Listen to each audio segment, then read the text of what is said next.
ਪਿੰਡੋਂ ਚੰਗਾ ਦੂਰ ਨਿਕਲ ਕੇ ਮਾਨਤਾ ਰੋਣੀ ਆਵਾਜ਼ ਵਿੱਚ ਕੋਇਆ, ਮਾਂ ਅੱਲਾ ਦੇ ਹਵਾਲੇ, ਤੇ ਨਾਲ ਹੀ ਮਨ ਤੇ ਕਰੂ ਤਰੀਖਾ ਤੇ ਵੱਡਾ ਕਰ ਲਿਆ। ਮਾਂ ਕੋਲੋਂ ਇਹ ਬੋਲ ਕੋਈ ਨਾ ਸੁਣਨ ਆਏ। ਤੁਸੀਂ ਸੁਣ ਰਹੇ ਹੋ ਪੰਜਾਬੀ ਨਾਵਲ ਮਾਨਤਾ ਦੀ 6ਵੀਂ ਕਿਸ਼ਤ। ਲਿਖਾਰੀ ਨੇ ਸਲੀਮ ਰਜ਼ਾ ਠਾਕਰ, ਆਵਾਜ਼ ਅਜਮਲ ਸਿਕੰਦਰੀ ਦੀ। ਜਦੋਂ ਮਾਨਤਾ ਪਹਿਲੀ ਵਾਰੀ ਛੁੱਟੀ ਆਇਆ ਤੇ ਉਸ ਦਾ ਜੁੱਸਾ ਚੰਗਾ ਛੰਡਿਆ ਹੋਇਆ ਸੀ ਤੇ ਸਿਰ ਦੀ ਬੋਦੀ ਹੋਈ ਸੀ। ਮਾਨਤੇ ਨੇ ਪਹਿਲੀ ਛੁੱਟੀ ਵਿੱਚ ਸਾਬਣ, ਤੌਲੀਆ, ਦੰਦ ਸੁਥਰੇ ਕਰਨ ਵਾਲੀ ਕੂਚੀ ਤੇ ਖੁਸ਼ਬੂ ਲਾਉਣ ਵਾਲੇ ਸ਼ੌਕਾਂ ਨੂੰ ਪੂਰਾ ਨਾ ਕੀਤਾ, ਪਰ ਉਸ ਨੇ ਖਜੂਰ ਦੇ ਪੱਤਰਾਂ ਦੀ ਬਣੀ ਟੋਕਰੀ ਵਿੱਚ ਮਾਲਟੇ ਭਰ ਕੇ ਲਿਆਉਣ ਦੇ ਸ਼ੌਕ ਨੂੰ ਬੜਾ ਚੰਗਾ ਪੂਰਾ ਕੀਤਾ। ਮਾਨਤੇ ਦੇ ਇਸ ਕੰਮ ਤੋਂ ਲੱਗਦਾ ਏ ਉਸ ਨੂੰ ਆਪਣੇ ਤੋਂ ਬਹੁਤੀ ਫਿਕਰ ਦੂਜਿਆਂ ਦੀ ਰਹਿੰਦੀ ਸੀ। ਮਾਨਤਾ ਛੁੱਟੀ ਆਇਆ ਤੇ ਪਿੰਡ ਵੜਦਿਆਂ ਹੀ ਹਰ ਬੰਦੇ ਨੂੰ ਮੂੰਹ ਥੱਲੇ ਕੀਤਿਆਂ ਹੀ ਸਲਾਮ ਦੁਆ ਕਰੇ ਤੇ ਨਾਲ ਮਾਲਟਿਆਂ ਦੀ ਟੋਕਰੀ ਅੱਗੇ ਕਰੇ, ਨਾਲ ਸੁਲਾ ਮਾਰੇ ਲਓ। ਨਾਲ ਇਹ ਵੀ ਹਰ ਬੰਦੇ ਨੂੰ ਦੱਸਣਾ ਜ਼ਰੂਰੀ ਸਮਝਦਾ ਸੀ ਕਿ ਛੁੱਟੀ ਆਇਆ 5 ਦਿਨ ਦੀ, ਮਰਦਾਨੋ ਰੰਗਰੂਟੀ ਕੱਟ ਲਈਏ। ਛੁੱਟੀ ਕੱਟ ਕੇ ਲੰਡੀ ਕੋਤਲ ਜਾਣਾ ਏ। ਰੰਗਰੂਟੀ ਵਿੱਚ ਸਿਰ ਦੇ ਵਾਲ ਸਾਰੇ ਰੰਗਰੂਟਾਂ ਦੇ ਇੰਜ ਦੇ ਹੀ ਹੁੰਦੇ ਨੇ ਜਿੱਕਣ ਦੇ ਮੇਰੇ ਨੇ। ਰੰਗਰੂਟੀ ਬੜੀ ਡਾਢੀ ਹੁੰਦੀ ਏ। ਇਸ ਵਾਸਤੇ ਬੰਦੇ ਦਾ ਪਿੰਡਾ ਛੰਡ ਗੱਦਾ ਏ। ਉਂਝ ਮੈਂ ਬਿਮਾਰ ਨਹੀਂ ਹਾਂ, ਸਿਹਤ ਬਿਲਕੁਲ ਠੀਕ ਏ। ਇਹ ਗੱਲ ਉਹ ਆਪੂ ਹਰ ਮਿਲਣ ਵਾਲੇ ਨੂੰ ਬਿਨਾਂ ਪੁੱਛਿਓ ਹੀ ਦੱਸ ਦਿੰਦਾ ਸੀ। ਜਦੋਂ ਮਾਨਤੇ ਨੇ ਪਿੰਡ ਦੇ ਬੰਦਿਆਂ ਅੱਗੇ ਮਾਲਟਿਆਂ ਦੀ ਟੋਕਰੀ ਕਰਨੀ ਤੇ ਬੰਦੇ ਸ਼ੁਕਰ ਕਰਦੇ ਸਨ ਮਾਲਟਾ ਲੱਭਾ ਏ। ਮਾਲਟਾ ਲੱਭਣ ਦਾ ਸ਼ੁਕਰ ਕਿਉਂ ਨਾ ਕਰਦੇ? ਕੀ ਹੁੰਦਾ ਸੀ ਬਾਜਰੇ ਤੇ ਕਣਕ ਦੀ ਰੋਟੀ ਦੇ ਸਿਵਾ, ਉਹ ਵੀ ਫਜਰੀ ਲੱਸੀ ਨਾਲ, ਦੁਪਹਿਰ ਨੂੰ ਅਚਾਰ ਨਾਲ ਤੇ ਸ਼ਾਮ ਨੂੰ ਗੂਜੀ ਨਾਲ। ਹਰ ਬੰਦੇ ਇੱਕ ਨਾ ਇੱਕ ਮਾਲਟਾ ਫੜ ਹੀ ਲੈਣਾ ਹੁੰਦਾ ਸੀ। ਮਾਨਤਾ ਸਾਰੇ ਮਾਲਟੇ ਲੈ ਕੇ ਘਰ ਛੜਾ ਉਦੋਂ ਹੀ ਅਪੜਦਾ ਸੀ ਜਦੋਂ ਕਦੀ ਅੰਧੇਰੇ ਪਿੰਡ ਅਪੜੇ ਆਈ। ਜੇ ਕਿਸੇ ਮਾਲਟਾ ਲੈਣ ਤੋਂ ਇਨਕਾਰ ਕਰਨਾ ਤੇ ਮਾਨਤੇ ਆਖਣਾ ਇੱਕ ਤੇ ਲੈ ਲਓ, ਬਰਕਤ ਵਾਤੇ, ਨਾਲੇ ਪਤਾ ਲੱਗ ਜਾਵੇ ਮਿੱਠੇ ਨੇ ਕਿ ਫਿੱਕੇ ਨੇ। 5 ਦਿਨ ਦੀ ਛੁੱਟੀ ਕੱਟ ਕੇ ਮਾਨਤਾ ਲੰਡੀ ਕੋਤਲ ਆਪਣੀ ਯੂਨਿਟ ਵਿੱਚ ਅਪੜ ਗਿਆ। ਜਦੋਂ ਮਾਨਤਾ ਜਾਵਣ ਵਾਸਤੇ ਆਪਣਾ ਥੈਲਾ ਤਿਆਰ ਪਿਆ ਕਰਦਾ ਸੀ ਤੇ ਮਾਨਤੇ ਦੀ ਮਾਂ ਨੇ ਕੋਈ 4 ਕੁਸੇਰ ਪਿੰਨੀਆਂ ਬਣਾ ਕੇ ਉਸ ਦੇ ਥੈਲੇ ਵਿੱਚ ਰੱਖੀਆਂ ਤੇ ਨਾਲ ਮਾਨਤੇ ਨੂੰ ਪੁੱਛਿਆ, ਬਈ ਹੁਣ ਤੂੰ ਛੁੱਟੀ ਕਦੋਂ ਆਉਣਾ ਹੈ? ਮੇਰਾ ਦਿਲ ਏ ਤੇਰਾ ਵਿਆਹ ਕਰਾਂ। ਮਾਨਤੇ ਪੁੱਛਿਆ, ਬੇਬੇ ਏਡੀ ਕਾਦੀ ਕਾਲ ਏ? ਉਂਝ ਸਲਾਹ ਪੱਕੀ ਆ ਤੇ ਕੱਲ ਪਰਸੋਂ ਫੇਰ ਆ ਜਾਣਾ। ਮਾਨਤਾ ਆਪਣਾ ਸਮਾਨ ਵਾਲਾ ਥੈਲਾ ਲੈ ਟੁਰ ਪਿਆ। ਮਾਨਤੇ ਦੀ ਮਾਂ ਉਸ ਨੂੰ ਅਗੇਰੇ ਕਰਨ ਵਾਸਤੇ ਨਾਲ ਟੁਰੀ। ਮਾਂ ਨੇ ਚਾਹ ਨਾਲ ਮਾਨਤੇ ਦਾ ਥੈਲਾ ਉਸ ਕੋ ਫੜਨ ਦਾ ਚਾਰਾ ਕੀਤਾ ਤੇ ਉਹ ਕਹਿਣ ਲੱਗਾ, ਨਾ ਮਾਂ, ਇਹ ਜ਼ੁਲਮ ਤੇ ਨਾ ਕਰ। ਮਾਨਤੇ ਦੀ ਮਾਂ ਨੇ ਨਾਲ ਟੁਰਦਿਆਂ ਹੋਏ ਆਖਿਆ, ਮੇਰਾ ਦਿਲ ਕਰਦਾ ਸੀ ਪਿਆ। ਮਾਨਤਾ ਮਾਂ ਦੇ ਨਾਲ ਹੋਣ ਕਾਰਨ ਹੌਲੀ ਹੌਲੀ ਪਿਆ ਟੁਰਦਾ ਸੀ। ਫਿਰ ਉਸ ਨੇ ਆਪਣੇ ਕਦਮ ਤਿੱਖੇ ਕੀਤੇ ਕਿਉਂ ਜੇ ਉਸ ਨੂੰ ਸਟੇਸ਼ਨ ਤੋਂ ਗੱਡੀ ਫੜਨ ਦੀ ਜਲਦੀ ਸੀ। ਪਿੰਡੋਂ ਚੰਗਾ ਦੂਰ ਨਿਕਲ ਕੇ ਮਾਨਤਾ ਰੋਣੀ ਆਵਾਜ਼ ਵਿੱਚ ਕੋਇਆ, ਮਾਂ ਅੱਲਾ ਦੇ ਹਵਾਲੇ, ਤੇ ਨਾਲ ਹੀ ਮਾਨਤੇ ਕਰੂ ਤਰੀਖਾ ਤੇ ਵੱਡਾ ਕਰ ਲਿਆ। ਮਾਂ ਕੋਲੋਂ ਇਹ ਬੋਲ ਕੋਈ ਨਾ ਸੁਣਨ ਆਏ। ਮਾਨਤੇ ਦੇ ਕਰੂ ਤਰੀਖੇ ਕਰਨ ਨਾਲ ਮਾਂ ਹੌਲੀ ਹੌਲੀ ਪਿੱਛੇ ਰਹਿਣ ਲੱਗ ਪਈ। ਮਾਂ ਦੇ ਵੇਖਦਿਆਂ ਵੇਖਦਿਆਂ ਮਾਨਤਾ ਆਪਣੇ ਰਾਹ ਤੇ ਜਾਂਦਾ ਜਾਂਦਾ ਪੈਲੀਆਂ ਤੇ ਰੁੱਖਾਂ ਦੇ ਓਲੇ ਹੋ ਗਿਆ ਤੇ ਉਸ ਦੀ ਮਾਂ ਪੁੱਤਰ ਦੀ ਜੁਦਾਈ ਕਾਰਨ ਅੱਖਾਂ ਵਿੱਚੋਂ ਵਗਦੇ ਅਥਰੂਆਂ ਨਾਲ ਗਿਲੀਆਂ ਗੱਲਾਂ ਲੈ ਕੇ ਗਲੀਆਂ ਦੇ ਮੋੜ ਪਾਉਂਦੀ ਘਰ ਅਪੜ ਗਈ। ਮਾਂ ਆਪਣੇ ਘਰ ਵੜੀ ਤੇ ਆਪਣੇ ਖਿਲਰੇ ਕੰਮਾਂ ਨੂੰ ਵੇਖ ਕੇ ਉਸ ਦਾ ਮਾਨਤੇ ਵੱਲੋਂ ਦਿਲ ਭੁੱਲਿਆ ਤੇ ਉਹ ਆਪਣੇ ਰੋਜ਼ ਦੇ ਧੰਦੇ ਵਿੱਚ ਖੁੱਭ ਗਈ। ਆਪਣੇ ਕੰਮਾਂ ਵਿੱਚ ਲੱਗਿਆ ਹੋਇਆ ਇੱਕਦਮ ਉਸ ਨੂੰ ਆਪਣਾ ਪੁੱਤਰ ਯਾਦ ਆਵੇ, 2 ਘੜੀਆਂ ਵਾਸਤੇ ਬਹਿ ਜਾਏ ਤੇ ਫੇਰ ਕੰਮ ਨੂੰ ਲੱਗ ਜਾਏ। ਸੋਚਦੀ ਸੀ ਇੰਜ ਲੱਗਦਾ ਏ ਖਬਰੇ ਆਇਆ ਵੀ ਸੀ ਕਿ ਨਹੀਂ। ਮਾਂ ਦਾ ਮਾਨਤੇ ਦੇ ਜਾਵਣ ਵਾਲਾ ਪਹਿਲਾ ਦਿਨ ਮਾੜੇ ਹਾਲ ਦਾ ਹੀ ਗੁਜ਼ਰਿਆ। ਉਹਦੇ ਘਰੋਂ ਜਾਵਣ ਦੇ ਦੂਜੇ ਦਿਨ ਉਹਦੀ ਮਾਂ ਦਾ ਧਿਆਨ ਮੁੜੇ ਦੇ ਮੁੜ ਛੁੱਟੀ ਆਉਣ ਤੇ ਉਸ ਦਾ ਵਿਆਹ ਕਰਨ ਵੱਲ ਲੱਗ ਗਿਆ। ਮਾਨਤਾ ਜਦੋਂ ਸਕੂਲ ਪੜ੍ਹਦਾ ਸੀ ਤੇ ਉਹ ਜ਼ੁਬਾਨੀ ਯਾਦ ਕਰਨ ਦਾ ਜਿਤਨਾ ਕਮਜ਼ੋਰ ਆ, ਉਸ ਦੇ 2 ਯਾਰ ਬਾਲਾ ਤੇ ਵਾਸਾ ਪੜ੍ਹਾਈ ਦੇ ਉਤਨੇ ਹੀ ਤਰੀਖੇ ਸਨ। ਇਹ ਦੋਵੇਂ ਯਾਰ ਮਾਨਤੇ ਦੇ ਪਿੰਡ ਦੇ ਹੀ ਸਨ। ਉਂਝ ਤੇ ਮਾਨਤੇ ਦੀ ਹਰ ਹਮ ਜਮਾਤ ਨਾਲ ਚੰਗੀ ਸਲਾਮ ਦੁਆ ਸੀ, ਪਰ ਸਕੂਲ ਛੱਡ ਦੇਣ ਨਾਲ ਮਾਨਤੇ ਨੂੰ ਜਿਨ੍ਹਾਂ ਸੰਗੀਆਂ ਨਾਲੋਂ ਵਿਛੜਨ ਦਾ ਫਿਕਰ ਸੀ ਉਹ ਇਹ 2 ਸਨ। ਮਾਨਤੇ ਸਕੂਲ ਛੱਡ ਦਿੱਤਾ ਤੇ ਉਹ ਦੋਵੇਂ ਪੜ੍ਹਦੇ ਰਹੇ। ਮਾਨਤੇ ਦੇ ਨਾਲ ਉਹਨਾਂ ਦਾ ਮੇਲ ਜੋਲ ਉਂਝ ਹੀ ਰਿਹਾ ਜਿੰਜ ਮਾਨਤੇ ਦੇ ਸਕੂਲ ਛੱਡਣ ਤੋਂ ਪਹਿਲਾਂ ਆ। ਉਹ ਦੋਵੇਂ ਪੜ੍ਹਦੇ ਰਹੇ, ਪਹਿਲੇ ਸਕੂਲ ਤੇ ਫਿਰ ਸ਼ਹਿਰ ਦੇ ਕਾਲਜ ਵਿੱਚ ਦਾਖਲ ਹੋ ਗਏ। ਇੰਜ ਕਦੀ ਨਹੀਂ ਸੀ ਹੋਇਆ ਕਿ ਮੰਤਾ ਫੌਜ ਵਿੱਚੋਂ ਛੁੱਟੀ ਆਵੇ ਤੇ ਉਹਨਾਂ ਦੋਵਾਂ ਨੂੰ ਮਿਲਿਓ ਬਿਨਾਂ ਨੌਕਰੀ ਤੇ ਮੁੜ ਜਾਏ। ਜੇ ਮੰਤੇ ਦੇ ਉਹ ਦੋਵੇਂ ਯਾਰ ਘਰ ਨਾ ਵੀ ਹੋਵਣ ਆਈ ਤੇ ਫੇਰ ਵੀ ਮੰਤਾ ਉਹਨਾਂ ਦੇ ਮਾਪਿਆਂ ਤੇ ਭੈਣਾਂ ਭਰਾਵਾਂ ਨੂੰ ਜ਼ਰੂਰ ਹੀ ਮਿਲ ਕੇ ਜਾਂਦਾ ਸੀ। ਮੰਤੇ ਵਿੱਚ ਇਹ ਖੂਬੀ ਆਈ ਕਿ ਉਹ ਆਪਣੇ ਤਾਲਕ ਵਾਲਿਆਂ ਨੂੰ ਮਿਲਦਿਆਂ ਇਹ ਦੱਸਦਾ ਸੀ ਕਿ ਮੈਂ ਫਲਾਣੀ ਥਾਂ ਤੇ ਨੌਕਰੀ ਕਰਦਾ ਪਿਆ, ਉੱਥੇ ਦੀ ਫਲਾਣੀ ਚੀਜ਼ ਬਹੁਤ ਮਸ਼ਹੂਰ ਏ, ਜੇ ਤੁਹਾਨੂੰ ਚਾਹੀਦੀ ਹੋਵੇ ਤੇ ਮੈਂ ਲੈ ਆਵਾਂਗਾ। ਮੰਤਾ ਲੰਡੀ ਕੋਤਲ ਤੋਂ ਜਦੋਂ ਪਹਿਲੀ ਵਾਰੀ ਛੁੱਟੀ ਆਇਆ ਤੇ ਉਹਨੇ ਲੰਡੀ ਕੋਤਲ ਦੀਆਂ 3 ਬੱਤੀਆਂ ਲਿਆਂਦੀਆਂ। ਉਦੋਂ ਉਸ ਦੇ ਦੋਵੇਂ ਯਾਰ ਵਾਸਾ ਤੇ ਬਾਲਾ ਸ਼ਹਿਰ ਕਾਲਜ ਵਿੱਚ ਪੜ੍ਹਦੇ ਸਨ। ਲੰਡੀ ਕੋਤਲ ਦੀਆਂ ਬੱਤੀਆਂ ਦੀ ਇਹ ਖੂਬੀ ਸੀ ਕਿ ਉਹ ਸਾਈਜ਼ ਵਿੱਚ ਨਿੱਕੀਆਂ ਤੇ ਚਾਨਣ ਵੱਲੋਂ ਲੰਬ ਸਨ ਤੇ ਬਲਦੀਆਂ ਫੜ ਨਹੀਂ ਸੀ ਕਰਦੀਆਂ। ਮਨ ਤੇ ਇੱਕ ਬੱਤੀ ਆਪਣੇ ਘਰ ਰੱਖੀ ਤੇ ਇੱਕ ਆਪਣੇ ਯਾਰਾਂ ਵਾਸੇ ਤੇ ਬਾਲੇ ਦੇ ਘਰ ਪੜਾ ਛੜੀਆਂ। ਨਾਲ ਦੱਸਿਆ ਕਿ ਤੁਸਾਂ ਰਾਤ ਨੂੰ ਪੜ੍ਹਨਾ ਹੁੰਦਾ ਏ ਤੇ ਇਹ ਰੋਸ਼ਨੀ ਚੰਗੀ ਦਿੰਦੀਆਂ ਨੇ। ਉਹਨਾਂ ਬੱਤੀਆਂ ਦੀ ਇੱਕ ਖੂਬੀ ਸੀ ਕਿ ਉਹ ਪਈਆਂ ਵੀ ਸੋਹਣੀਆਂ ਲੱਗਦੀਆਂ ਸਨ। ਉਂਝ ਵੀ ਉਹ ਬੱਤੀਆਂ ਕਿਸੇ ਵਿਰਲੇ ਘਰ ਹੀ ਹੁੰਦੀਆਂ ਸਨ। ਆਮ ਲੋਕ ਦੀਵਾ ਵਰਤਦੇ ਸਨ ਜਾਂ ਇੱਕ ਹੋਰ ਬੱਤੀ ਹੁੰਦੀ ਸੀ, ਉਹ ਸਾਈਜ਼ ਵਿੱਚ ਲੰਡੀ ਕੋਤਲ ਦੀ ਬੱਤੀ ਤੋਂ ਦੂਣੀ ਰੋਸ਼ਨੀ ਦੇਵਣ ਵਿੱਚ ਅੱਧੀ ਤੇ ਧੂਆਂ ਮਾਰਨ ਵਿੱਚ ਸਭ ਤੋਂ ਵੱਧ ਆਈ। ਮੰਤੇ ਦੇ ਦੋਵੇਂ ਯਾਰ ਆਪਣੇ ਸ਼ਹਿਰ ਦੇ ਕਾਲਜ ਵਿੱਚ ਚੰਗੇ ਨੰਬਰ ਲੈਣ ਵਿੱਚ ਕਾਮਯਾਬ ਹੋ ਗਏ ਤੇ ਉਹਨਾਂ ਦਾ ਦਾਖਲਾ ਮੈਡੀਕਲ ਕਾਲਜ ਵਿੱਚ ਹੋ ਗਿਆ। ਉਹ ਕਾਲਜ ਲਾਹੌਰ ਵਿੱਚ ਸੀ। ਮੰਤਾ ਜਦੋਂ ਛੁੱਟੀ ਆਇਆ ਤੇ ਉਸ ਨੂੰ ਪਤਾ ਲੱਗਾ ਕਿ ਉਹ ਦੋਵੇਂ ਲਾਹੌਰ ਡਾਕਟਰ ਪੈ ਬਣਦੇ ਨੇ। ਮੰਤੇ ਨੂੰ ਡਾਕਟਰੀ ਪੜ੍ਹਨ ਦਾ ਸੁਣ ਕੇ ਬੜਾ ਚਾਅ ਚੜਿਆ, ਕਿਉਂ ਜੇ ਉਸ ਨੇ CMH ਵਿੱਚ ਡਾਕਟਰਾਂ ਦੀ ਚੜ੍ਹਤਲ ਵੇਖੀ ਹੋਈ ਸੀ। ਮੰਤੇ ਨੇ ਆਪਣੇ ਯਾਰਾਂ ਦੇ ਘਰ ਉਹਨਾਂ ਦੇ ਮਾਪਿਆਂ ਨੂੰ ਮਿਲਣ ਤੇ ਉਂਝ ਵੀ ਜਾਣਾ ਹੀ ਸੀ, ਪਰ ਡਾਕਟਰੀ ਦਾ ਸੁਣ ਕੇ ਮੰਤੇ ਤੇ ਇੱਕ ਕਿਸਮ ਦਾ ਫਰਜ਼ ਬਣ ਖਲੋਤਾ ਕਿ ਆਪਣੇ ਯਾਰਾਂ ਦੇ ਮਾਪਿਆਂ ਨੂੰ ਮੁਬਾਰਕ ਦੇਵੇ। ਮੰਤੇ ਨੇ ਨਾਲ ਦੇ ਸ਼ਹਿਰੋਂ ਮਠਿਆਈ ਦੇ 2 ਡੱਬੇ ਖਰੀਦੇ ਤੇ ਦੋਵਾਂ ਯਾਰਾਂ ਦੇ ਘਰ ਮੁਬਾਰਕ ਦੇਵਣ ਟੁਰ ਗਿਆ। ਜਾਂ ਹੀ ਇੱਕ ਦੇ ਘਰ ਗਿਆ ਤੇ ਉਸ ਵੇਖਿਆ ਕਿ ਉਸ ਦਾ ਸੰਗੀ ਬਾਲਾ ਮੈਡੀਕਲ ਕਾਲਜ ਤੋਂ ਛੁੱਟੀ ਆਇਆ ਹੋਇਆ ਸੀ। ਮੰਤੇ ਆਖਿਆ, ਲਓ ਜੀ ਮੌਜਾਂ ਹੀ ਹੋ ਗਈਆਂ, ਮੇਰੇ ਤੇ ਫਰਿਸ਼ਤਿਆਂ ਨੂੰ ਵੀ ਨਹੀਂ ਸੀ ਪਤਾ ਕਿ ਤੂੰ ਵੀ ਘਰ ਹੋਵੇਂਦਾ। ਮੈਂ ਤੇ ਮਾਸੀ ਹੋਰਾਂ ਨੂੰ ਤੇਰੇ ਡਾਕਟਰੀ ਵਿੱਚ ਦਾਖਲਾ ਮਿਲਣ ਦੀ ਮੁਬਾਰਕ ਦੇਣ ਆਇਆ ਸਾਂ। ਮੰਤੇ ਮਠਿਆਈ ਦਾ ਡੱਬਾ ਬਾਲੇ ਦੀ ਮਾਂ ਨੂੰ ਫੜਾਉਣ ਵਾਸਤੇ ਅੱਗੇ ਕੀਤਾ ਤੇ ਨਾਲ ਹੀ ਆਖਿਆ, ਮਾਂ ਜੀ ਮੁੰਡੇ ਦਾ ਡਾਕਟਰੀ ਕਾਲਜ ਵਿੱਚ ਦਾਖਲਾ ਮੁਬਾਰਕ ਹੋਵੇ ਜੇ। ਬਾਲੇ ਦੀ ਮਾਂ ਨੇ ਆਖਿਆ, ਮਾਂ ਸਦਕੇ ਪੈੜਾਂ ਸਿਰ ਤੇ ਹੱਥ ਤੇ ਫਿਰਵਾ ਲੈ, ਫੇਰ ਮਠਿਆਈ ਦੇਈਂ। ਯਾਰ ਦੀ ਮਾਂ ਬੋਲੀ, ਪੁੱਤਰ ਤੈਨੂੰ ਵੀ ਮੁਬਾਰਕ ਹੋਵੇ, ਮੈਨੂੰ ਪਤਾ ਹੈ ਤੈਨੂੰ ਵੀ ਓਨਾ ਹੀ ਚਾਅ ਹੈ ਜਿਤਨਾ ਸਾਨੂੰ ਹੈ।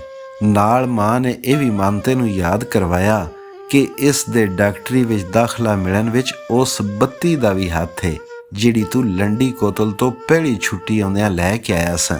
ਮੰਤੇ ਆਖਿਆ, ਮਾਂ ਜੀ ਤੁਸੀਂ ਮੈਨੂੰ ਸ਼ਰਮਿੰਦਾ ਪੈ ਕਰਦੇ ਹੋ, ਮੇਰਾ ਇਹ ਯਾਰ ਹੈ, ਮੈਂ ਸਮਝਣਾ ਯਾਰਾਂ ਨਾਲ ਬਹਾਰਾਂ ਆਉਂਦੀਆਂ ਨੇ ਤੇ ਬੱਤੀ ਲਿਆ ਕੇ ਮੈਂ ਕੋਈ ਅਹਿਸਾਨ ਨਹੀਂ ਸੀ ਕੀਤਾ। ਮੈਨੂੰ ਤੇ ਬੱਤੀ ਵਾਲੀ ਗੱਲ ਤੁਸਾਂ ਯਾਦ ਕਰਵਾਈ ਤੇ ਯਾਦ ਆਈ ਏ, ਪਹਿਲਾਂ ਯਾਦ ਵੀ ਨਹੀਂ ਸੀ। ਬਾਲੇ ਦੀ ਮਾਂ ਨੇ ਆਖਿਆ, ਪੁੱਤਰ ਚੰਗੇ ਬੰਦੇ ਦੀ ਨਿਸ਼ਾਨੀ ਹੁੰਦੀ ਏ ਕਿ ਉਹ ਕਿਸੇ ਨੂੰ ਤੋਹਫਾ ਦੇ ਕੇ ਤੇ ਭੁੱਲ ਜਾਂਦਾ ਏ। ਨਾਲ ਮਾਂ ਨੇ ਇਹ ਵੀ ਆਖਿਆ, ਪੁੱਤ ਚੰਗੇ ਬੰਦੇ ਦੀ ਇਹ ਵੀ ਇੱਕ ਨਿਸ਼ਾਨੀ ਹੁੰਦੀ ਏ ਕਿ ਉਹ ਤੋਹਫਾ ਲੈ ਕੇ ਭੁੱਲਦਾ ਨਹੀਂ। ਮੰਤੇ ਪੁੱਛਿਆ, ਮਾਂ ਉਹ ਕੀ ਤੋਹਫਾ ਸੀ? ਇੱਕ ਬੱਤੀ ਕਿਤਨੇ ਦੀ ਹੋਵੇਗੀ ਉਹ ਵਾਲਾ? ਮਾਂ ਨੇ ਆਖਿਆ, ਪੁੱਤ ਤੋਹਫੇ ਦੀ ਕਦਰ ਕੀਮਤ ਨਾਲ ਨਹੀਂ ਲਾਈਦੀ, ਤੋਹਫਾ ਬਸ ਤੋਹਫਾ ਹੁੰਦਾ ਏ। ਤੁਸੀਂ ਦੋਵੇਂ ਖੜੇ ਹੋ, ਇਹ ਗੱਲ ਯਾਦ ਰੱਖਿਓ, ਜੋ ਬੰਦਾ ਤੋਹਫੇ ਨੂੰ ਕੀਮਤ ਨਾਲ ਤੋਲੇਦਾ ਉਹ ਜ਼ਰੂਰ ਕੋਈ ਕਮੀਨਾ ਹੋਵੇਗਾ। ਬਾਲੇ ਨੇ ਮੰਤੇ ਨੂੰ ਦੱਸਿਆ ਕਿ ਸਾਡਾ ਯਾਰ ਵਾਸਾ ਵੀ ਛੁੱਟੀ ਆਇਆ ਏ। ਮੰਤੇ ਦੱਸਿਆ, ਦੂਜਾ ਡੱਬਾ ਮਿਠਾਈ ਦਾ ਉਸੇ ਵਾਤੇ, ਮੈਂ ਉਂਝ ਹੀ ਉਸ ਦੇ ਘਰ ਜਾਊਂਗਾ, ਜੇ ਤੂੰ ਵਿਹਲਾ ਹੈ ਤੇ ਆ ਚਲੀਏ। ਉਸ ਆਖਿਆ, ਜ਼ਰੂਰ, ਤੇਰੇ ਨਾਲ ਨਹੀਂ ਜਾਣਾ ਤੇ ਫਿਰ ਕਿਸ ਨਾਲ ਜਾਣਾ ਹੈ? ਨਾਲੇ ਤੈਨੂੰ ਵਾਸੇ ਨਾਲ ਮਿਲਾ ਲਿਆਵਣਾ ਤੇ ਨਾਲੇ ਰਾਹ ਵਿੱਚ ਗੱਪ ਵੀ ਹੋ ਜਾਵੇਗੀ। ਦੋਵੇਂ ਯਾਰ ਘਰੋਂ ਨਿਕਲੇ, ਗੱਲਾਂ ਕਰਦੇ ਗਲੀਆਂ ਵਿੱਚ ਮਿਲਣ ਵਾਲੇ ਲੋਕਾਂ ਨੂੰ ਸਲਾਮ ਵਾਲੇਕਮ ਤੇ ਖੈਰ ਸੱਲਾ ਪੁੱਛਦੇ ਟੁਰਦੇ 13-14 ਮਿੰਟਾਂ ਵਿੱਚ ਆਪਣੇ ਯਾਰ ਵਾਸੇ ਕੋਲ ਪੜ ਗਏ। ਬਾਲੇ ਦੇ ਘਰੋਂ ਵਾਸੇ ਦਾ ਘਰ ਏਡਾ ਦੂਰ ਨਹੀਂ ਸੀ ਕਿ ਇਤਨਾ ਵੇੜਾ ਲੱਗਦਾ, ਬਸ ਰਾਹ ਵਿੱਚ ਮਿਲਣ ਵਾਲਿਆਂ ਦੀ ਵਜ੍ਹਾ ਤੋਂ ਚੋਖਾ ਚਿਰ ਲੱਗ ਗਿਆ। ਸ਼ਾਮਾਂ ਉੱਥੇ ਹੀ ਪੈ ਗਈਆਂ। ਉੱਥੋਂ ਉੱਠ ਕੇ ਟੁਰਨ ਲੱਗੇ ਤੇ ਵਾਸੇ ਦੀ ਮਾਂ ਨੇ ਆਖਿਆ, ਮੈਂ ਰੋਟੀ ਵੀ ਪਕਾਨੀ ਆ, ਤੁਸਾਂ ਰੋਟੀ ਖਾ ਕੇ ਜਾਣਾ। ਮੈਂ ਤੇ ਸ਼ੁਕਰ ਕੀਤਾ ਹੈ ਤੁਸੀਂ ਸਾਡੇ ਘਰ ਆਏ ਹੋ ਤੇ ਰੋਟੀ ਖਾਦਿਓ ਬਿਨਾਂ ਜਾਓ ਤੇ ਮੈਂ ਰਿੰਝਾਂ। ਵਾਸੇ ਦੀ ਮਾਂ ਨੇ ਮੰਤੇ ਨੂੰ ਆਖਿਆ, ਇੱਕ ਤੂੰ ਹੀ ਤੇ ਹੈ ਜਿਸ ਨੂੰ ਵਾਸੇ ਦੇ ਕਾਲਜ ਜਾ ਕੇ ਪੜ੍ਹਨ ਦਾ ਚਾਅ ਏ। ਪਿੰਡ ਵਾਲੇ ਤੇ ਸੜ ਮਰੀ ਚੱਲੇ ਨੇ, ਜਿਹੜੀ ਮਿਲਦੀ ਏ ਕੋਈ ਨਾ ਕੋਈ ਸੁਣਾਉਣੀ ਸੁਣਾ ਹੀ ਦਿੰਦੀ ਏ। ਕੀ ਕਰਨਾ ਏ ਪੜ੍ਹਾ ਕੇ, ਫੌਜ ਵਿੱਚ ਭਰਤੀ ਕਰਾਸੂ, ਜੇ ਵਾਸਾ ਮੱਝਾਂ ਖੋਲੇ ਤੇ ਢੇਰ ਫਾਇਦਾਮੰਦ ਹੋ ਸਕਦਾ ਏ। ਇੰਜ ਦੀਆਂ ਗੱਲਾਂ ਹਦਾਇਤਾਂ ਨਹੀਂ ਹੁੰਦੀਆਂ, ਉਹਨਾਂ ਦਾ ਹਸਦ ਬੋਲਦਾ ਪਿਆ ਹੁੰਦਾ ਏ। ਮੰਤੇ ਵਾਸੇ ਤੇ ਬਾਲੇ ਮਾਂ ਦੇ ਹੱਥਾਂ ਦੀ ਪੱਕੀ ਖਾਧੀ। ਵਾਸੇ ਦੀ ਮਾਂ ਨੇ ਮਸਰਾਂ ਦੀ ਦਾਲ ਵਿੱਚ ਮੱਖਣ ਦਾ ਤੜਕਾ ਲਾਇਆ ਤੇ ਸਾਰੇ ਮਹੱਲੇ ਵਿੱਚ ਪਹਿਲਾਂ ਛੁੜ ਦੀ ਆਵਾਜ਼ ਪਹੁੰਚੀ ਤੇ ਮਗਰ ਮੱਖਣ ਦੀ ਖੁਸ਼ਬੂ ਖਿਲਰ ਗਈ। ਵਿਹੜੇ ਮਹੱਲੇ ਵਾਲਿਆਂ ਨੂੰ ਪਤਾ ਲੱਗ ਗਿਆ ਕਿ ਅੱਜ ਵਾਸੇ ਹੋਰਾਂ ਦੇ ਘਰ ਕੋਈ ਖਾਸ ਪ੍ਰਾਹੁਣ ਆਇਆ ਹੋਇਆ ਹੈ। ਤਾਂ ਹੀ ਉਹਦੀ ਮਾਂ ਢੇਰੋਂ ਢੇਰ ਮੱਖਣ ਪੀ ਸਾੜਦੀ ਏ। ਟੁੱਕਰ ਮਗਰੋਂ ਮੰਤੇ ਹੋਰਾਂ ਨੇ ਗੁੜ ਵਾਲੇ ਦੁੱਧ ਦਾ ਇੱਕ ਕੌਲਾ ਪੀਤਾ ਤੇ ਘਰ ਵਾਲਿਆਂ ਕੋਲੋਂ ਇਜਾਜ਼ਤ ਲਈ। ਵਾਸੇ ਦੀ ਮਾਂ ਨੇ ਪੁੱਤਰ ਦੇ ਦੋਹਾਂ ਯਾਰਾਂ ਦੇ ਮੋਢਿਆਂ ਤੇ ਚੋਖੇ ਪਿਆਰ ਤੇ ਚਾਅ ਨਾਲ ਹੱਥ ਫੇਰ ਕੇ ਉਹਨਾਂ ਨੂੰ ਵਿਦਿਆ ਕੀਤਾ। ਮੰਤੇ ਹੋਰੀ ਜਦੋਂ ਉੱਠ ਕੇ ਵਿਹੜੇ ਵੱਲ ਨਿਕਲੇ ਤੇ ਉਸ ਵੇਖਿਆ ਕਿ ਉਸ ਦੀ ਲਿਆਂਦੀ ਮੁਬਾਰਕੀ ਮਠਿਆਈ ਅਜੇ ਮੰਜੀ ਤੇ ਹੀ ਪਈ ਸੀ। ਮੰਤੇ ਵਾਸੇ ਨੂੰ ਆਖਿਆ, ਇਹ ਤੇ ਸੰਭਾਲ ਲਓ। ਫੌਜੀ ਨੌਕਰੀ ਸ਼ੁਰੂ ਕਰਨ ਦੇ 2 ਸਾਲ ਮਗਰੋਂ ਮੰਤਾ 2 ਮਹੀਨੇ ਦੀ ਛੁੱਟੀ ਆਇਆ ਤੇ ਉਹਦੀ ਮਾਂ ਨੇ ਉਹਦੇ ਵਿਆਹ ਦੀਆਂ ਤਿਆਰੀਆਂ ਪੂਰੀਆਂ ਕੀਤੀਆਂ ਹੋਈਆਂ ਸਨ। ਜਦੋਂ ਦਾ ਉਹ ਫੌਜ ਵਿੱਚ ਭਰਤੀ ਹੋਇਆ ਸੀ, ਉਸ ਵਾਸਤੇ ਰਿਸ਼ਤੇ ਤੇ ਰੱਜ ਆਉਣ ਲੱਗ ਪਏ, ਪਰ ਮੰਤੇ ਦੀ ਮਾਂ ਨੇ ਆਪਣੀ ਭਾਂਜੀ ਤੇ ਨਜ਼ਰ ਰੱਖੀ ਹੋਈ ਸੀ। ਉਸ ਦਿਹਾੜੇ ਛੁੱਟੀ ਲੈ ਕੇ ਘਰ ਆਉਂਦੇ ਮੰਤੇ ਦੀ ਖਜੂਰ ਦੇ ਪੱਤਰਾਂ ਵਾਲੀ ਟੋਕਰੀ ਮੌਸਮੀ ਫਲਾਂ ਨਾਲ ਭਰੀ ਹੋਈ ਸੀ। ਉਹ ਡੀਗਰ ਵੇਲੇ ਨਾਲ ਹੱਸਦਾ ਪਿੰਡ ਵੜਿਆ। ਰਾਹ ਵਿੱਚ ਮਿਲਣ ਵਾਲੇ ਪਿੰਡ ਭਰਾਵਾਂ ਤੇ ਭੈਣਾਂ ਨੂੰ ਫਲ ਖਾਵਣ ਦੀ ਸੁਲਾਹ ਮਾਰਦਾ ਤੇ ਇਹ ਦੱਸਦਾ ਹੋਇਆ ਕਿ ਲੰਡੀ ਕੋਤਲੋਂ 2 ਮਹੀਨੇ ਦੀ ਛੁੱਟੀ ਆਇਆ ਘਰ ਪੜ ਗਿਆ। ਜਦੋਂ ਉਹ 2 ਮਹੀਨੇ ਦੀ ਛੁੱਟੀ ਆਇਆ ਕਹਿੰਦਾ ਸੀ ਤੇ ਕਈ ਵਿਆਹੀਆਂ ਜਨਾਨੀਆਂ ਕਹਿੰਦੀਆਂ ਸਨ, ਇਹ ਕਿਉਂ ਨੇ ਕਹਿੰਦਾ ਕਿ ਵਵੀਵਣ ਆਇਆ ਹਾਂ। ਮੰਤੇ ਨੂੰ ਉਹਨਾਂ ਦੀ ਗੱਲ ਸਮਝ ਕੋਈ ਨਹੀਂ ਸੀ ਪਈ ਆਉਂਦੀ, ਕਿਉਂ ਜੇ ਉਸ ਨੂੰ ਮਾਂ ਨੇ ਦੱਸਿਆ ਹੀ ਨਹੀਂ ਸੀ ਕਿ ਇਸ ਛੁੱਟੀ ਵਿੱਚ ਤੇਰਾ ਵਿਆਹ ਕਰਨਾ ਹੈ। ਇਸ ਵਾਸਤੇ ਜਦੋਂ ਜਨਾਨੀਆਂ ਵਿਆਹ ਦੀ ਗੱਲ ਕਰਦੀਆਂ ਸਨ ਤੇ ਮੰਤਾ ਉਹਨਾਂ ਦੇ ਮੂੰਹ ਵੱਲ ਵੇਖ ਕੇ ਫੇਰ ਅੱਗੇ ਨੂੰ ਟੁਰ ਪੈਂਦਾ ਸੀ। ਜਦੋਂ ਮੰਤਾ ਤੇ ਉਸ ਦੀ ਮਾਂ ਸ਼ਾਮ ਨੂੰ ਇਕੱਲੇ ਬੈਠੇ ਤੇ ਮੰਤੇ ਦੀ ਮਾਂ ਨੇ ਆਖਿਆ ਕਿ ਮੈਂ ਤੇਰੇ ਵਿਆਹ ਦੀ ਤਿਆਰੀ ਵੀ ਕਰ ਛੜੀ ਏ, ਜੇ ਤੂੰ ਆਵਣ ਦੀ ਤਾਰੀਖ ਦੱਸ ਕੇ ਆਉਂਦੋਂ ਤੇ ਮੈਂ ਦਿਹਾੜੇ ਵੀ ਕਰ ਛੜਨੇ ਸੀ। ਮਾਂ ਦੀ ਵਿਆਹ ਬਾਰੇ ਗੱਲ ਸੁਣ ਕੇ ਮੰਤੇ ਨੂੰ ਯਾਦ ਆਇਆ ਵਈ ਰਾਹ ਵਿੱਚ ਮਿਲਣ ਵਾਲੀਆਂ ਜਨਾਨੀਆਂ ਵੀ ਮੇਰੇ ਵਿਆਹ ਦੀ ਗੱਲ ਪਈਆਂ ਕਰਦੀਆਂ ਸਨ। ਮੰਤੇ ਖੰਗੂਰਾ ਮਾਰ ਕੇ ਪਿਓ ਦਾ ਧਿਆਨ ਆਪਣੇ ਵੱਲ ਕਰਵਾਇਆ ਤੇ ਮਾਂ ਨੂੰ ਪੁੱਛਿਆ, ਪਿੰਡ ਦੀਆਂ ਜਨਾਨੀਆਂ ਨੂੰ ਮੇਰੇ ਵਿਆਹ ਦਾ ਪਤਾ ਏ ਤੇ ਮੈਨੂੰ ਦੱਸਿਆ ਹੀ ਨਹੀਂ। ਪਿਓ ਕਿਹਾ, ਇਸ ਪ੍ਰਧਾਨ ਨੂੰ ਕਹੋ ਜੋ ਕਹਿਣਾ ਹੀ, ਮੈਨੂੰ ਤੇ ਆਪ ਪਤਾ ਨਹੀਂ। ਮਾਂ ਨੇ ਆਖਿਆ, ਤੁਸੀਂ ਕਿਹੜਾ ਵਰ ਸੂਈ ਖਰੀਦਣੀ ਸੀ ਜੋ ਤੁਹਾਨੂੰ ਦੱਸਣਾ ਜ਼ਰੂਰੀ ਸੀ। ਮੈਂ ਸਾਰੀ ਤਿਆਰੀ ਕਰ ਲਈਏ, ਤੁਸੀਂ ਬਸ ਵਿਆਹ ਵਾਸਤੇ ਤਿਆਰ ਰਹੋ। ਮੰਤੇ ਪੁੱਛਿਆ, ਵਿਆਹ ਕਰਨਾ ਕਿੱਥੇ? ਮਾਂ ਨੇ ਦੱਸਿਆ, ਤੇਰੀ ਮਾਸੀ ਦੇ ਘਰ ਕਰਨਾ ਹੈ, ਹੋਰ ਕਿੱਥੇ ਕਰਨਾ ਹੈ। ਤੇਰੇ ਦਾਦਕਿਆਂ ਵਿੱਚ ਨਾ ਕੋਈ ਤੇਰਾ ਜੋੜ ਏ ਤੇ ਨਾ ਕੋਈ ਕੰਮ ਦੀ ਹਾਂ ਸੁਰ ਸਵਾਦ ਦੀ ਕੁੜੀ ਏ। ਦਾਦਕਿਆਂ ਦਾ ਘੱਟਾ ਸੁਣ ਕੇ ਮੰਤੇ ਦੇ ਪਿਓ ਨੇ ਨਜ਼ਰਾਂ ਵਟਾਈਆਂ, ਪਰ ਨਾਲ ਹੀ ਜਦ ਸੋਚਿਆ ਸੂ ਬਈ ਮੇਰੇ ਬਾਲ ਦੀ ਤਾਰੀਫ ਹੋ ਰਹੀ ਏ ਤੇ ਜਰ ਗਿਆ ਤੇ ਹੁੱਕੇ ਦੇ ਸੂਟੇ ਲਾਉਣ ਲੱਗ ਪਿਆ। ਮੰਤੇ ਆਖਿਆ, ਮਾਂ ਰਿਸ਼ਤਾ ਤੂੰ ਮੇਰਾ ਆਪਣੀ ਮਰਜ਼ੀ ਦਾ ਹੀ ਕਰ, ਪਰ ਮੇਰੇ ਦਾਦਕੇ ਟੱਬਰ ਦੀ ਨਿੰਦਿਆ ਨਾ ਕਰ। ਜੋੜ ਵੀ ਹੈਣ ਤੇ ਕੰਮ ਦੀਆਂ ਵੀ ਹੈਣ। ਉਂਝ ਜਨਾਨੀਆਂ ਨੂੰ ਆਪਣੇ ਸਹੁਰਿਆਂ ਵਿੱਚ ਜੋੜ ਨਜ਼ਰ ਹੀ ਘੱਟ ਆਉਂਦੇ ਨੇ। ਮਾਂ ਨੇ ਉੱਤਰ ਦਿੱਤਾ, ਮੈਂ ਤੇਰੇ ਵਾਸਤੇ ਕਈ ਕੁੜੀਆਂ ਵਿੱਚੋਂ ਚੁਣ ਕੇ ਕੁੜੀ ਜਾਚੀ ਏ। ਮੰਤੇ ਦੀ ਮਾਂ ਨੇ ਵੱਟ ਖਾਧਾ ਤੇ ਗੱਲ ਨੂੰ ਟੁਰਦਿਆਂ ਹੋਇਆ ਆਖਿਆ, ਤੂੰ ਸਹੁਰਿਆਂ ਪੇਕਿਆਂ ਦੀਆਂ ਗੱਲਾਂ ਨਾ ਸੁਣਾ। ਮੰਤਾ ਬੋਲਿਆ, ਅਜਬ ਗੱਲ ਏ, ਜਿਸ ਦਾ ਵਿਆਹ ਹੁੰਦਾ ਏ, ਜਿਸ ਨੇ ਜ਼ਿੰਦਗੀ ਗੁਜ਼ਾਰਨੀ ਹੁੰਦੀ ਏ, ਉਸ ਨੂੰ ਨਾ ਛੜਾ ਪੁੱਛਿਆ ਹੀ ਨਹੀਂ ਜਾਂਦਾ, ਸਗੋਂ ਦੱਸਿਆ ਵੀ ਨਹੀਂ ਜਾਂਦਾ। ਮੰਤੇ ਕਿਹਾ, ਠੀਕ ਹੈ ਮਾਂ, ਜੋ ਤੇਰੀ ਮਰਜ਼ੀ ਏ ਕਰ, ਪਰ ਮੈਨੂੰ ਆਪਣੀ ਦਾਦਕੀ ਨਸਲ ਦੀ ਬਦ ਤਾਰੀਫ ਹੀ ਚੰਗੀ ਨਹੀਂ ਲੱਗੀ। ਮੰਤੇ ਦੀਆਂ ਇੰਜ ਦੀਆਂ ਗੱਲਾਂ ਸੁਣ ਕੇ ਮਾਂ ਤੇ ਪਿਓ ਦੇ ਮੂੰਹ ਤੇ ਰੌਣਕ ਜ਼ਰਾ ਆਈ। ਮੰਤੇ ਦੀ ਮਾਂ ਨੇ ਅਥਰੂ ਸੱਟਣੇ ਸ਼ੁਰੂ ਕਰ ਦਿੱਤੇ ਤੇ ਨਾਲ ਹੀ ਆਖਣ ਲੱਗੀ, ਹੁਣ ਤੂੰ ਜਵਾਨ ਹੋ ਗਿਆ ਏ, ਹੁਣ ਤੈਨੂੰ ਮੇਰੀ ਟੋਕਾ ਟੋਕੀ ਵੀ ਨਜ਼ਰ ਆਉਂਦੀ ਏ ਤੇ ਮੇਰਿਆਂ ਸਹੁਰਿਆਂ ਦੀਆਂ ਚੰਗਿਆਈਆਂ ਵੀ, ਮੇਰੇ ਪੇਕਿਆਂ ਦੇ ਐਬ ਵੀ ਨਜ਼ਰ ਆਉਂਦੇ ਨੇ। ਚਲੋ ਚੰਗਾ ਹੋਇਆ ਏ, ਤੇਰੀਆਂ ਗੱਲਾਂ ਨਾਲ ਤੇਰੇ ਪਿਓ ਦੇ ਮੂੰਹ ਤੇ ਰੌਣਕ ਤੇ ਆਈ। ਮੰਤੇ ਆਖਿਆ, ਮਾਂ ਮੈਂ ਫੌਜ ਵਿੱਚ ਭਰਤੀ ਹੋ ਗਿਆ ਤੇ ਮਾਸੀਆਂ ਮਾਮਿਆਂ ਨੂੰ ਸਾਡੇ ਨਾਲ ਰਿਸ਼ਤਾਦਾਰੀ ਚੰਗੀ ਲੱਗਣ ਲੱਗ ਪਈ। ਜੇ ਇੱਥੇ ਹੀ ਜ਼ਿਮੀਂਦਾਰਾ ਕਰਦਾ ਹੁੰਦਾ ਤੇ ਫਿਰ ਦਦਕੇ ਟੱਬਰੀ ਕੰਮ ਆਉਣਾ ਸੀ। ਮਾਂ ਨੇ ਪੁੱਛਿਆ, ਤੂੰ ਮੈਨੂੰ ਮਿਲਣ ਆਇਆ ਹੈ ਕਿ ਮੈਨੂੰ ਸਾੜਨ ਆਇਆ ਹੈ? ਮੰਤੇ ਕਿਹਾ, ਅੱਛਾ ਮਾਂ ਠੀਕ ਏ, ਜੇ ਤੈਨੂੰ ਦੁੱਖ ਲੱਗਾ ਏ ਮੈਂ ਮਾਫੀ ਮੰਗ ਲੈਂਦਾ। ਰਾਤ ਹੋ ਗਈ ਏ, ਹੁਣ ਸੌਂਈਏ।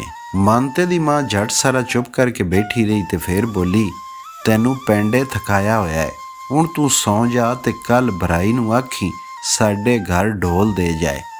ਰਾਤ ਵਿਹੜੇ ਮਹੱਲੇ ਵਾਲੀਆਂ ਕੁੜੀਆਂ ਗਾਣੇ ਗਾਉਣ ਗਈਆਂ ਤਾਂ ਜੇ ਕੋਈ ਵਿਆਹ ਵਾਲਾ ਘਰ ਤੇ ਲੱਗੇ, ਕਿਉਂ ਜੇ ਮੈਂ ਤੇਰਾ ਵਿਆਹ ਧੁੰਮਾਂ ਨਾਲ ਕਰਨਾ ਚਾਹੁੰਦੀ ਹਾਂ। ਜੰਝ ਵੀ ਚੜ੍ਹਨੀ ਹੈ ਤੇ ਮੇਲ ਵੀ ਸੱਦਣਾ ਹੈ। ਮੰਤਾ ਬੋਲਿਆ, ਮਾਂ ਜੰਝ ਤੇ ਮੇਲਾਂ ਦੀ ਕੀ ਲੋੜ ਹੈ? ਮਾਂ ਨੇ ਕਿਹਾ, ਮੇਰਾ ਇੱਕੋ ਪੁੱਤਰ ਏ ਤੇ ਮੈਂ ਸਾਰੇ ਚਾਅ ਕਰਨੇ ਨੇ। ਮਾਂ ਚਾਅ ਤੈਨੂੰ ਹੋਣਾ ਏ ਜਿਸ ਦੇ ਮੁੰਡੇ ਦਾ ਵਿਆਹ ਏ। ਮਹੱਲੇਦਾਰਾਂ ਤੇ ਪਿੰਡ ਵਾਲਿਆਂ ਨੂੰ ਕਿਸ ਗੱਲ ਦਾ ਚਾਅ ਹੋਣਾ ਹੈ?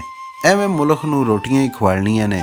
ਮੰਤਾ ਬੋਲਿਆ, ਅੱਬਾ ਤੂੰ ਵੀ ਕੋਈ ਮਾਂ ਨੂੰ ਸਮਝਾ। ਪਿਓ ਬੋਲਿਆ, ਓਏ ਇਹ ਜਨਾਨੀਆਂ ਦੇ ਕੰਮ ਹੁੰਦੇ ਨੇ, ਇਹਨਾਂ ਦੇ ਆਪਣੇ ਸ਼ੌਕ ਹੁੰਦੇ ਨੇ, ਤੂੰ ਚੁੱਪ ਕਰ ਰਹੋ ਤੇ ਜਿਵੇਂ ਕਹਿੰਦੀ ਕਰਦਾ ਰਹੋ। ਤੇ ਉਂਝ ਵੀ ਸਾਡੀ ਇਸ ਕਿਹੜਾ ਮੰਨਣੀ ਏ, ਚੰਗਾ ਇਹ ਚੁੱਪ ਕਰ ਜਾ। ਮਾੜਾ ਨਹੀਂ ਕਰਨ ਲੱਗੀ, ਕਰੇ ਦੀ ਚੰਗਾ, ਇਹ ਮੈਨੂੰ ਇਤਬਾਰ ਹੈ। ਮੈਂ ਆਪਣੀ ਹਯਾਤੀ ਦੇ ਬਹੁਤ ਭਾਰ ਇਸੇ ਦੇ ਸਿਰ ਰੱਖੇ ਨੇ, ਮੈਨੂੰ ਘਾਟਾ ਨਹੀਂ ਪਿਆ। ਮੈਂ ਆਖਦਾ ਤੂੰ ਵੀ ਇਸ ਤੇ ਇਤਬਾਰ ਰੱਖ। ਮਾਂ ਬੋਲੀ, ਹੁਣ ਪਤਾ ਲੱਗਾ ਹੀ, ਚਾਹ ਹੋਵੇ ਜਾਂ ਨਾ ਹੋਵੇ, ਜੰਝ ਚੜ੍ਹਨ ਤੇ ਮੇਲ ਢੁੱਕਣ ਬਿਨਾਂ ਵਿਆਹ ਕੋਈ ਨਹੀਂ ਹੁੰਦੇ। ਮੰਤਾ ਬੋਲਿਆ, ਮਾਂ ਇੰਜ ਤੇ ਨਾ ਆਖ, ਪਿਛਲੇ ਮਹੀਨੇ ਸਾਡੇ 2 ਅਫਸਰਾਂ ਦਾ ਵਿਆਹ ਹੋਇਆ ਹੈ। ਮੈਂ ਦੋਵਾਂ ਦੇ ਵਿਆਹ ਤੇ ਗਿਆ ਸਾਂ, ਨਾ ਕੋਈ ਜੰਝ ਸੀ ਤੇ ਨਾ ਕੋਈ ਮੇਲ। ਵਿਆਹ ਤੇ ਫੇਰ ਵੀ ਹੋ ਹੀ ਗਏ ਸਨ, ਛੜੇ ਉਹਨਾਂ ਦੇ ਭਰਾ ਤੇ ਭੈਣਾਂ ਇਕੱਠਿਆਂ ਹੋਏ ਸਨ ਤੇ ਦੋਵਾਂ ਅਫਸਰਾਂ ਨੇ ਆਪਣੀਆਂ ਆਪਣੀਆਂ ਵੋਟੀਆਂ ਘਰੀ ਲੈ ਆਂਦੀਆਂ, ਨਾ ਚੋਖੇ ਪਿਰਾਣੇ ਤੇ ਨਾ ਲੰਮੇ ਖਰਚੇ। ਪਿਓ ਬੋਲਿਆ, ਚੱਲ ਛੱਡ ਅਫਸਰਾਂ ਨੂੰ। ਮੰਤੇ ਦੀ ਮਾਂ ਝਿੜਕ ਨਾਲ ਬੋਲੀ, ਚੁੱਪ ਕਰ, ਉਹ ਅਫਸਰ ਆਏ ਤੇ ਤੂੰ ਅਫਸਰ ਨਹੀਂ। ਮੈਂ ਤੇਰਾ ਵਿਆਹ ਧੂਮ-ਧਾਮ ਨਾਲ ਕਰਨਾ ਹੈ, ਇਹ ਮੇਰਾ ਫੈਸਲਾ ਹੈ। ਹੁਣ ਤੂੰ ਜਾ ਕੇ ਸੌਂ ਜਾ। ਪਿਓ ਉੱਥੇ ਉੱਕਾ ਛਿਕਦਾ ਛਿਕਦਾ ਲੰਮਾ ਹੋ ਗਿਆ।